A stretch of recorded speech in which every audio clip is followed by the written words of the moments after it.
السلام عليكم ورحمة الله وبركاته. أهلا بكم من جديد في قناة أخبار مصر. الفترة اللي فاتت السوشيال ميديا كلها مقلوبة، ناس بتقول الدولار وقع وناس بتقول خلاص انتهى، وفي ناس محتارة تشتري ولا تبيع ولا تعمل ايه. النهاردة هنفهم الموضوع بالعقل. ليه الكلام ده طلع؟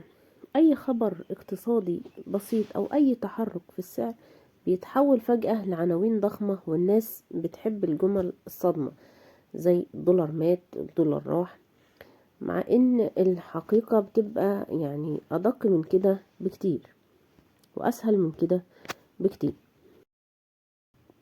خليني اقولك الحقيقة ببساطة، الدولار مش في ذمة الله ولا حاجة، بس كمان هو مش اله، هو عملة عالمية بتتأثر بالسياسة والاقتصاد والحروب والتجارة، واي نزول او طلوع غالبا بيكون مؤقت، مش نهاية ولا بداية حياة.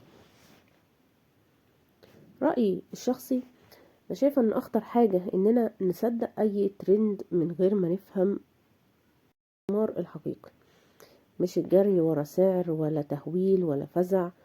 اللي بيفهم هو اللي بيكسب دايما. الخلاصه، الدولار لا مات ولا هيعيش للابد، اللي هيعيش هو الوعي. ولو عجبك الفيديو اعمل لنا لايك واشتراك في القناه، ويا ريت تسيبولي رايكم في الكومنتات، هل انتوا شايفين فعلا ان الدولار رايح ولا راجع؟ والسلام عليكم ورحمه